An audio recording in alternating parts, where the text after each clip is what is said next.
making an impact. It's not about making a nice impression. It's about making an impact. It's about doing your best. I learned how to make an impact from the wisest person I ever met in my life, a third grade dropout. Wisest and dropout in the same sentence is rather oxymoronic, like jumbo shrimp.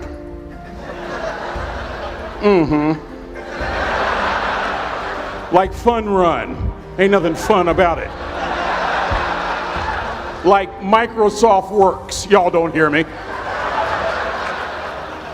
I used to say like country music, but I've lived in Texas so long, I love country music now. I hunt, I fish, I have cowboy boots and cowboy. Y'all, I'm a black-neck redneck. Do you hear what I'm saying to you? No longer oxymoronic for me to say country music. And it's not oxymoronic for me to say third grade and dropout. That third grade dropout, the wisest person I ever met in my life, who taught me to combine knowledge and wisdom to make an impact, was my father. My daddy grew up in the piney woods of East Texas, a little town called Huntsville, Texas. After World War II was over, my father decided to be the only one in his family to migrate west. And in the 1950s, he found his way to the San Francisco Bay Area. Fell in love with a forklift driver. My mother was a bad mamma jamma, let me tell you right now, baby. Didn't need a man, he was just there. My mother was a forklift driver over at the Benicia Arsenal, where she would provide the services to support the war efforts during World War II. In the 50s, my mother and father get married, and they migrate to this area. My father gets a job as a cook, a simple cook. Wisest man I ever met in my life. Just a simple cook at some school called California Maritime Academy. Oh, come on with your come on.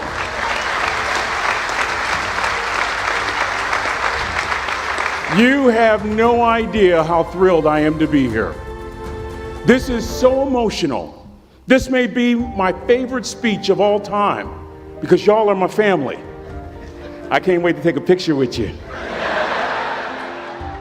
He had to be at work at 5 o'clock. We lived on Louisiana Street, 15 minutes away.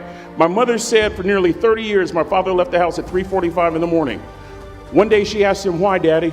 He said, "Maybe one of my boys will catch me in the act of excellence. I want to share two things with you. Aristotle said you are what you repeatedly do. Therefore, excellence ought to be a habit, not an act." Don't ever forget that. The other thing I want to share with you is Harvard Business Review, September 2004. The article is titled Deep Smarts. Here's the thesis. Lecturing, what our universities are based upon, is the worst kind of teaching method, usually. Present company excluded. That if you want to get the intended message across, model the behavior. My daddy, a third grade dropout, a cook, was modeling excellence for his boys, combining academic knowledge and old school wisdom. That's what makes an impact. An impact as you go all over the world. You're not interested in making a nice impression, you want to make an impact. Lesson number 3, be kind to people. He always told us kind deeds are never lost. I get to do a lot of NFL chapels. You see some amazing things with those National Football League players. You see guys that can bench press 200, 300 pounds 20 times. You see folks that are huge, that can run like a deer. You see folks from a flat-footed position jump 40 inches, 40-inch vertical leap. I even saw a white guy do it once. But the point...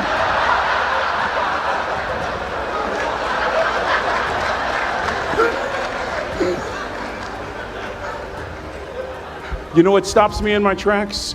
When I see one of those rich folks show kindness.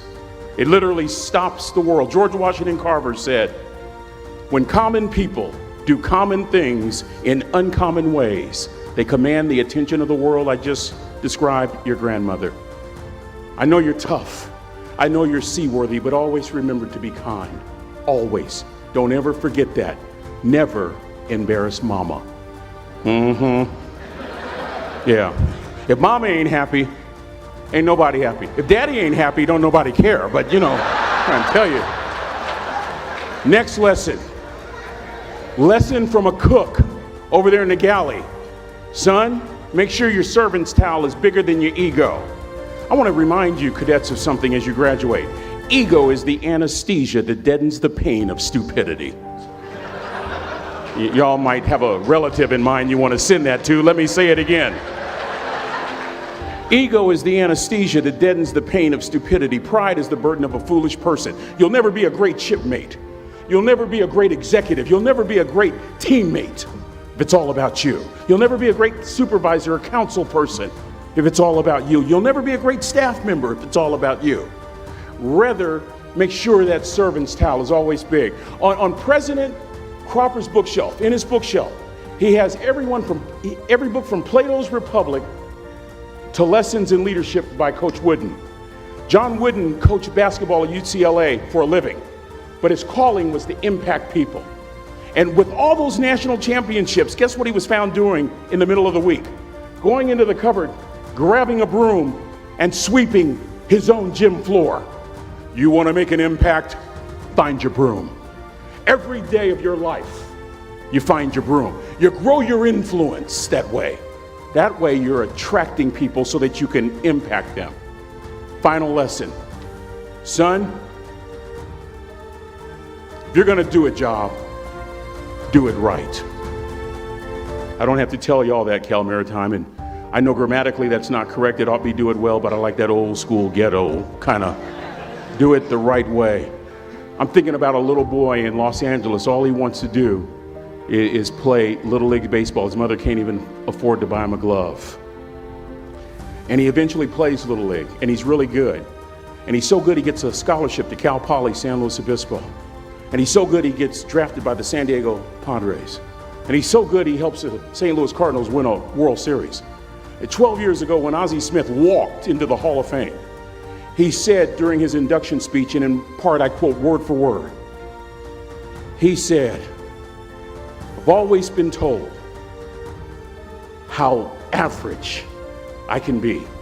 Always been criticized about being average. But I want to tell you something.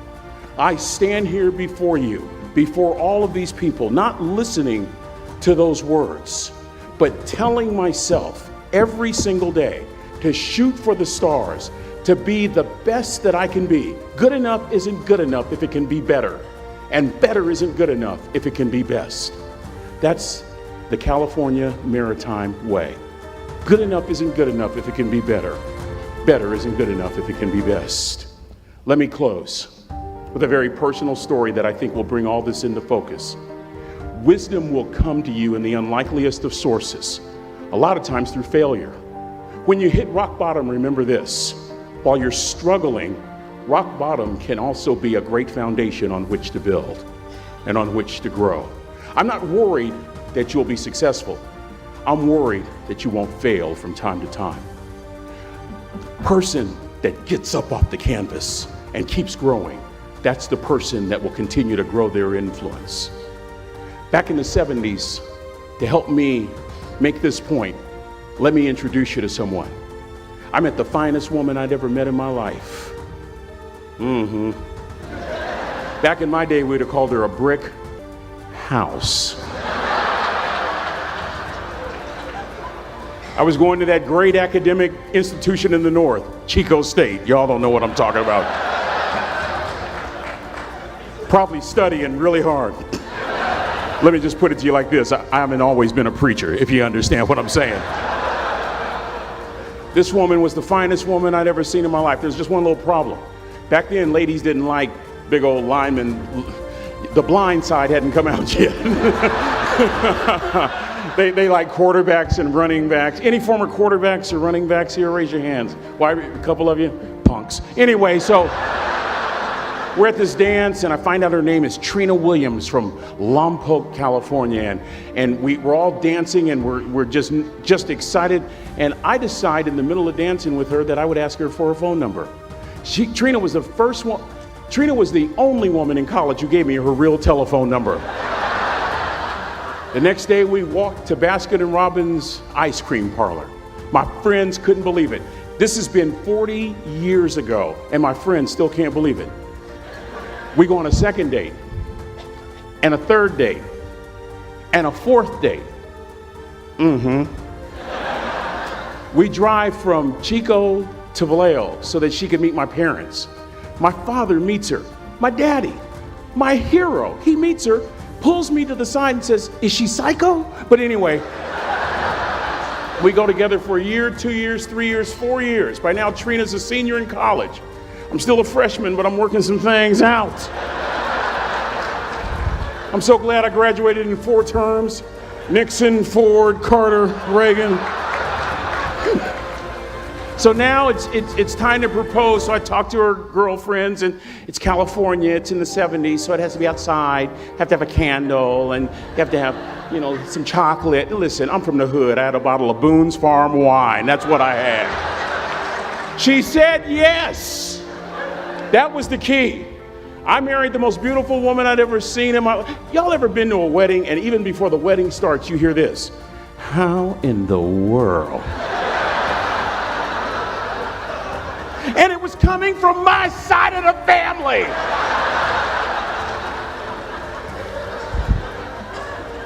We get married, we have a few children, our lives are great. One day, Trina finds a lump in her left breast. Breast cancer. 6 years after that diagnosis, me and my 2 little boys walked up to Mommy's casket. And for 2 years, my heart didn't beat. If it wasn't for my faith in God, I wouldn't be standing here today. If it wasn't for those 2 little boys, there would have been no reason for which to go on. I was completely lost. That was rock bottom. You know what sustained me? The wisdom of a 3rd grade dropout. The wisdom of a simple cook from California Maritime Academy. We're at the casket in College Station, Texas. I'd never seen my dad cry. Big, strong man. There are several alumni that remember Riggs that are here. We've been sharing stories all weekend. But this time I saw my dad cry. That was his daughter. Trina was his daughter, not his daughter-in-law. And I'm right behind my father, about to see her for the last time on this earth. And my father shared 3 words with me that changed my life right there at the casket. It would be the last lesson he would ever teach me. He said, "Son, just stand." President Cropper, Captain Bolton, Rear Admiral DeQuatro, I don't think there's anything more profound that I can share with these cadets than these words. You keep standing. You keep standing, no matter how rough the sea, you keep standing. And I'm not talking about just water. You keep standing. These were some of her last words to me. She looked me in the eye and she said, "It doesn't matter to me any longer how long I live. What matters to me most is how I live." Cadets, I've come here with honor, with bells on, to ask y'all one question, a question that I was asked all my life by a 3rd grade dropout. How you living? How you living? Every day ask yourself that question, how you living? Here's what a cook in the dining center would suggest you to live this way. That you would not judge, that you would show up early, that you'd be kind, that you'd make sure that that servant's towel is huge and used, that if you're gonna do something, you do it the right way. That cook would tell you this, that it's never wrong to do the right thing, that how you do anything is how you do everything. And in that way, you will grow your influence to make an impact. In that way, you will honor all those who have gone before you, who have invested in you, from teachers to grandparents to mom and dad. And when you combine that academic knowledge with that wisdom, oh my goodness, you will change the world. So to the class of 2017, it is with great honor that I say all your life, look in those unlikeliest places for wisdom. Enhance your life every day by seeking that wisdom and asking yourself every night, how am I living?